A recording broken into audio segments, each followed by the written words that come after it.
प्यारे प्यारे साथ संगत जी, बड़े प्यार से कहना जी, धन निरंकारी जी।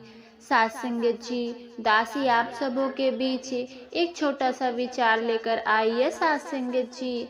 आशा है प्रवान करेंगे जी। साथ संगत जी, बड़े प्यार से कहना जी, धन निरंकारी जी।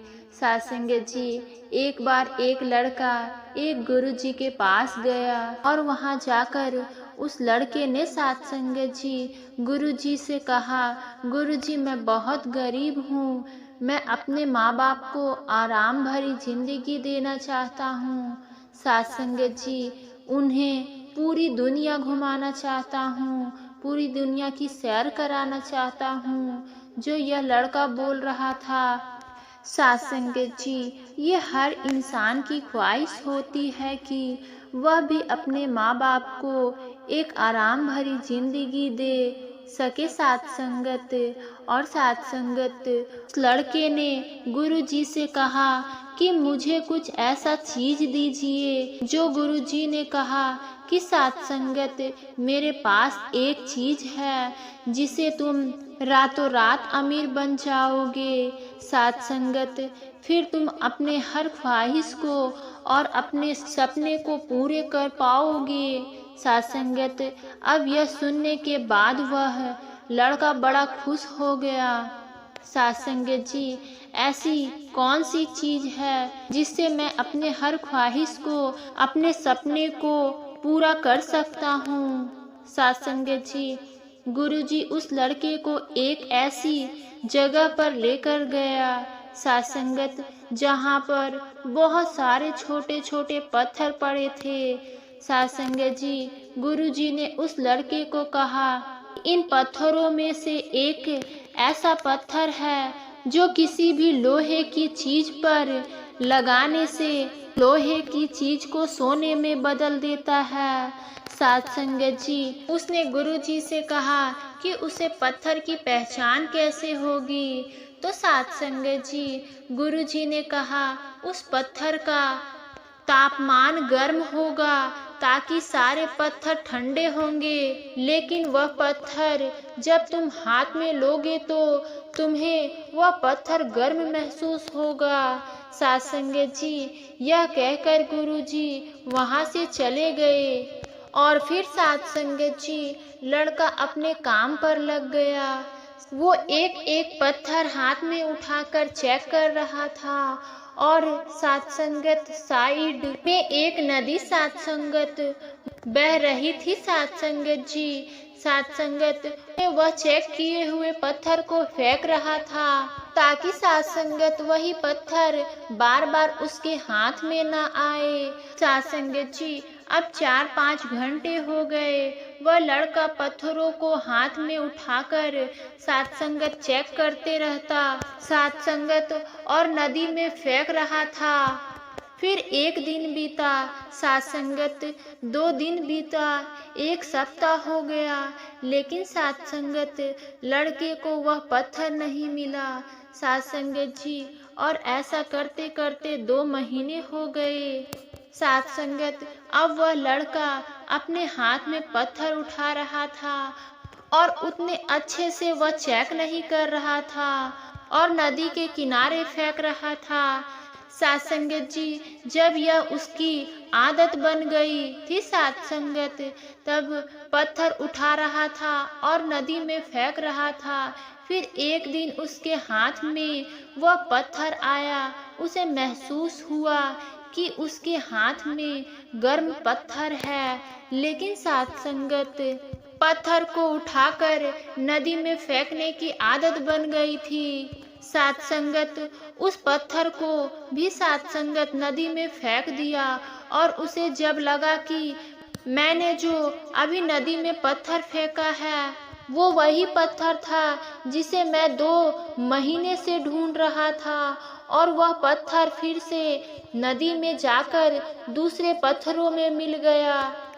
साथ संगत जी, कहानी से हमें यह समझ मिलती है कि हमें हमारी हर दिन को इम्पोर्टेंट देना चाहिए। साथ संगत जी, जब हमारे हर दिन को हल्के में लेना शुरू कर देते हैं तो साथ संगत किसी दिन जब कोई अपॉर्चुनिटी हमें मिलती है तो साथ संगत जी कोई मौका हमें मिलता है तो हम उसे दिन को साथ संगत हल्के में ले लेते हैं।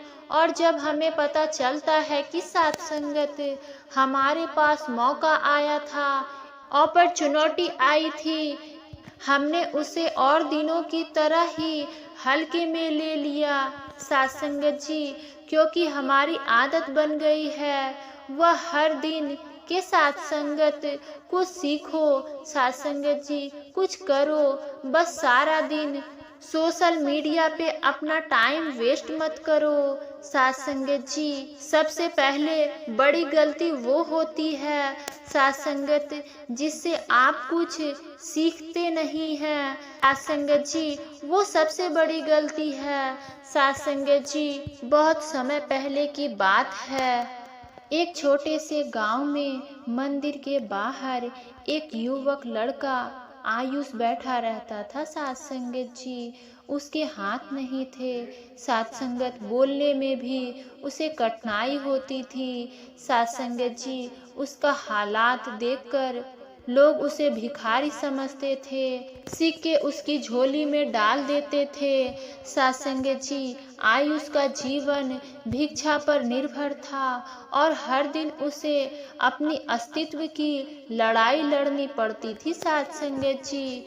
आयुष के जीवन में हर दिन एक चुनौती थी। वह मंदिर के बाहर बैठता, आशा करता कि कोई उसकी ओर देखेगा, लेकिन साथ संगत उसके भीतर छिपी पीड़ा और सपने किसी को नजर नहीं आते साथ संगत जी। बोलने के कठिनाई के बावजूद हर दान देने वाले को दुआ देता साथ संगत। साहब, आपका परिवार हमेशा खुश रहे, भगवान आपको जीवन में कभी कोई तकलीफ ना दे साथ संगत। एक दिन सफेद कुर्ता पैजामा पहने एक बुजुर्ग व्यक्ति मंदिर के बाहर आया। उसकी आंखों में करुणा और चेहरे पर गंभीरता थी साथ संगत जी। उसने आयुष की ओर देखा और उसे कुछ सिक्के उसकी झोली में डाल दिया। आयुष ने अपनी दुआओं से उसका धन्यवाद किया।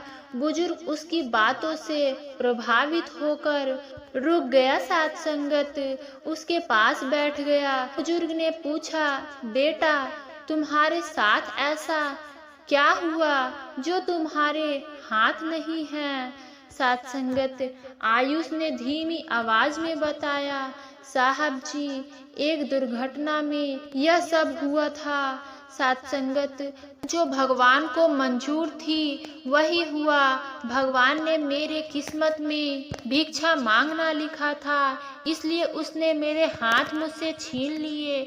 अगर मेरे भी हाथ होते तो मैं भी बाकी लोगों की तरह काम कर पाता साथ संगत जी। सेठ ने उसकी बातें सुनकर साथ संगत वो भी दुखी हो गया और साथ संगत सेठ ने उसकी बहुत मदद की। उसे खाने को भोजन दिया, उसे पैसे दिए और साथ संगत उसे कहा कि आज से तुम भीख मत मांगना, मैं तुम्हारी कुछ मदद करता हूँ साथ संगत। यह कहकर वहाँ से सेठ जी चले गए और वो ढेर सारे पानी का बोतल उसके पास लाकर रख दिए और उससे कहा कि ये 20 रुपए बोतल, कोई भी आए तो तुम इसे बेच सकते हो यहीं बैठे बैठे साथ संगत जी। वो बहुत खुश हुआ, वो उस सेठ का धन्यवाद भी किया साथ संगत जी। वो सेठ के अंदर इंसानियत और ईमानदारी थी साथ संगत जी। आयुष ये देखकर बहुत खुश हुआ और वो अपना काम शुरू किया साथ संगत। वो वहीं बैठे बैठे आने जाने वाले लोगों को पानी बेचता और पैसे कमाता और उसी से अपना गुजारा करता। साथ संगत जी बड़े प्यार से कहना जी, धन निरंकार जी। साथ संगत जी, आशा करती हूँ कि आप सभी को ये विचार अच्छी लगी हो साथ संगत। और साथ संगत, आप जी हमारे चैनल पे नए होंगे तो चैनल को सब्सक्राइब करना ना भूलें और साथ ही में कमेंट बॉक्स में भी प्यारा सा कमेंट भी जरूर करें साथ संगत जी। साथ संगत जी बड़े प्यार से कहना जी, धन निरंकार जी।